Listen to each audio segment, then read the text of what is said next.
वैदिक पर्सपेक्टिव के इस YouTube चैनल को सब्सक्राइब करें, वीडियो को लाइक व शेयर करें। ओम त्वम अग्ने प्रयत दक्षिणम नरम वरमेव रयूतम परिपासी विश्वतः स्वादुक्षध्वा यो वसतौ स्योन कृज्जीवयाजम यजते सोमपा दिवः। तुम्हें अग्नि दक्षिणा प्रदान करने वाले पुरुष का सिले हुए कवच के समान सब ओर से परिपालन करते हो, जो निवास स्थान में स्वादिष्ट जल और अन्न वाला है, सुखी करने वाला है, जीवन यज्ञ करता है, वह स्वर्ग की उपमा है। ये ऋग्वेद के प्रथम मंडल का 21वां सूक्त है। इस सूक्त में कुल 18 मंत्र हैं और जो इसके ऋषि जो हैं भगवान हिरण्यस्तुप आंगिरस हैं। प्रस्तुत सूक्त का देवता किंवा दिव्य विषय अग्नि प्रकाश की ओर ले जाने वाला है। छंद जो है इस मंत्र का जगती है तथा स्वर जो है वो इस मंत्र का निषाद है। तो आगे देखते हैं।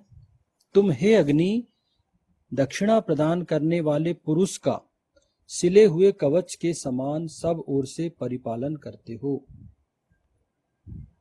दक्षिणा प्रदान करने वाले पुरुष कोई भी आय प्राप्त होने पर उसका 5वां भाग जनहित में, मानव हित में, विश्व हित में दान करने वाले पुरुष वर्तमान समय में यथा विधि आयकर तथा अन्य आवश्यक कर चुकाने वाले पुरुष का सिले हुए कवच की तरह सब ओर से परिपालन तथा सुरक्षा करने का उत्तरदायित्व प्रकाश की ओर ले जाने वाले अग्नि को यह मंत्र निश्चित करता है।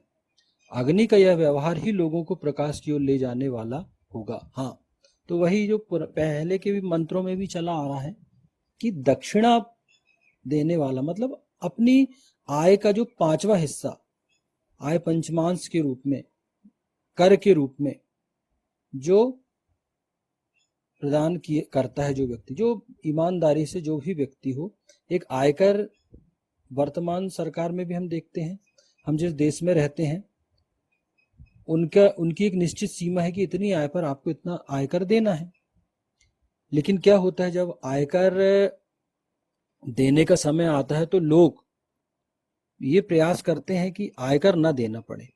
ये मानवीय भावना है कि वो चाहता है कि जितना धन बचा सकता है बचाए। लेकिन हमको ये सोचना चाहिए कि ये आखिर ये धन जो हम कर के रूप में, आय पंचमांश के रूप में दे रहे हैं, तो ये जाता तो ये तो हम पर ही खर्च होने वाला है, क्योंकि हम कहीं ना कहीं अपने आप को राष्ट्र से जोड़ नहीं पाते, देश से जोड़ नहीं पाते।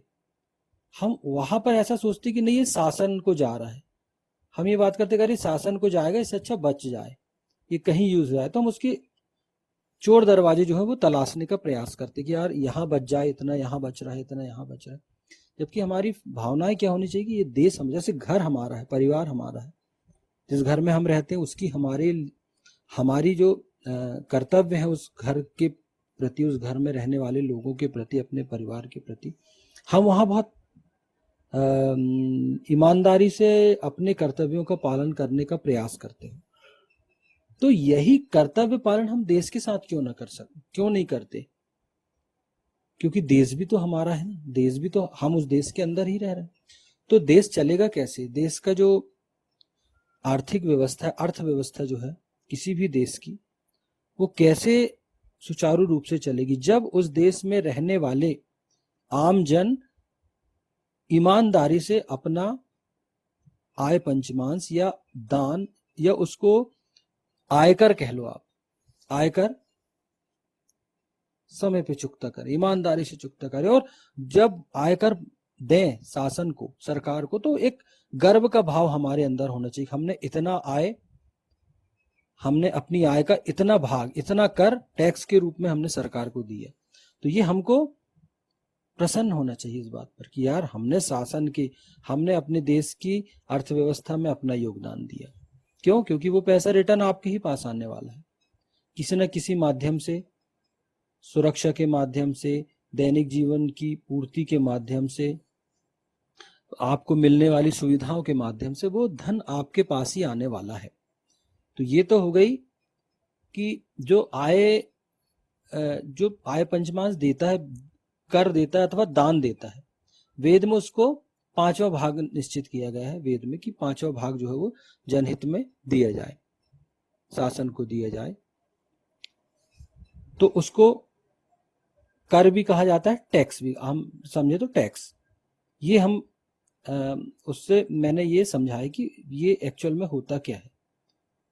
हाँ, अब यहां पर कहा गया है, अग्नि को निर्देश दिया गया है, यहां पर अग्नि को ये निर्देश दिया गया है, प्रकाश की ओर ले जाने वालों को क्या निर्देश दिया गया है, वो ये कि आपको जो वर्तमान समय में जो यथाविधि नियम पूर्वक जो आयकर चुकता करता है, जो व्यक्ति जो आय कर प्रदान करता है, आयकर समय पे चुकाता है, ऐसे कर चुकाने वाले व्यक्ति का, ऐसे टैक्स देने वाले व्यक्ति का जो अग्नि है, प्रकाश की ओर ले जाने वाले हैं, वो सिले हुए कवच की तरह सब ओर से परिपालन तथा सुरक्षा करने वाले हों। मतलब ऐसे व्यक्ति को जो प्रकाश की ओर ले जाने वाले हैं वो तो करें, शासन, शासक में बैठे हुए जो लोग हैं, जो वहां बैठे इसलिए हैं कि लोगों को की सुरक्षा दें, आगे बढ़ाएं, देश का संचालन करें, उनका ये दायित्व है कि ऐसे जो टैक्स पेयर हैं उनको कवच की तरह उनका पालन करें और उनको सुरक्षा, स्पष्ट उनको सुरक्षा मुहैया कराएं। उन्हें असुरक्षा का भाव आना ही नहीं चाहिए, ये उनके लिए कहा गया है। ये मंत्र स्पष्ट आदेश देता है अग्नि को, शासक को, कि आपको ऐसे व्यक्ति को जो टैक्स चुकाता है, जो आयकर समय पे भरता है, उस व्यक्ति को आपको सुरक्षा प्रदान करनी है। अब सुरक्षा हर प्रकार की हो सकती है, आर्थिक सुरक्षा, सामाजिक सुरक्षा, पारिवारिक सुरक्षा। तो ऐसे जो नियम हैं, शासन की विभिन्न योजनाएं चलती हैं मनुष्य के उत्थान के लिए।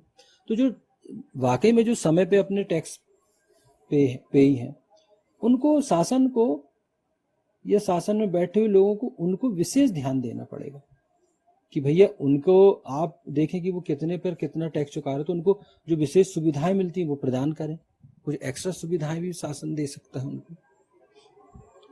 तो ये स्पष्ट निर्देश है अग्नि को कि आपको ये करना, ये आपका कर्तव्य है। यहाँ पर परमपिता परमेश्वर ईश्वर ये कहता है कि ये ऐसे लोगों को सुरक्षा देना, ऐसे लोगों का समाज में ऐसे लोगों की संख्या विवृद्ध हो कि वो टैक्स पे ही हो। तो क्या होता है, उनको आपको सुरक्षा देनी पड़ेगी, उनको ये एहसास कराना पड़ेगा कि आप राष्ट्र के लिए कुछ करते तो हम आपके साथ हैं, हम भी आपके साथ हैं, आप हमसे अलग नहीं हो, हमें आपका पूरा ध्यान है। तो ये भावना मनुष्य व्यक्ति के अंदर शासन को ये निश्चित करना चाहिए, तभी तो लोग आगे बढ़ेंगे ना।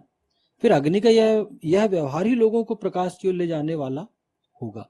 फिर क्या होगा, अगर जब कोई अग्नि, कोई शासक इस प्रकार का व्यवहार करेगा, जो टैक्स पे ही हैं, समय पे दान देते हैं, समय पे कर चुकाते हैं, राष्ट्र के उत्थान में अपनी भागीदारी सुनिश्चित करते हैं, तो ऐसे लोगों को जब शासन की तरफ से सुरक्षा मिलेगी, शासन की तरफ से उन्हें यह विश्वास हो जाएगा कि शासन हमारे साथ है, तो ऐसे लोगों की संख्या दिन प्रतिदिन बढ़ेगी और बढ़ती चली जाएगी। और भी लोग आएंगे कि नहीं यार, जो टैक्स पे ही हैं उनको तो शासन ये सुविधा देती है, तो हम इधर जाएं उधर जाएं, हम क्यों ना उन लोगों शासन के साथ कंधे से कंधा मिलाकर चलें और समय पे अपना टैक्स भरें। तो ये भावना जब लोगों के अंदर आएगी, जब शासक अपनी कर्तव्यों का पालन सही तरीके से करेगा, तो लोग भी शासन के प्रति अपनी जवाबदेही निश्चित करेंगे।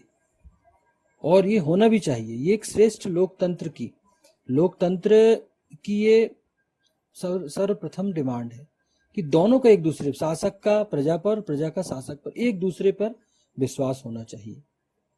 दोनों एक दूसरे के पूरक हैं, दोनों का एक दूसरे पर विश्वास होना चाहिए। और ये विश्वास कैसे बढ़ेगा, जब समाज, जो वहां किसी शासन में रहने वाले लोग अपने कर्तव्यों का पालन सही तरीके से करें, और जो शासक वर्ग है, प्रशासन है, उसका ये दायित्व है कि वो उनके अधिकारों की रक्षा करे।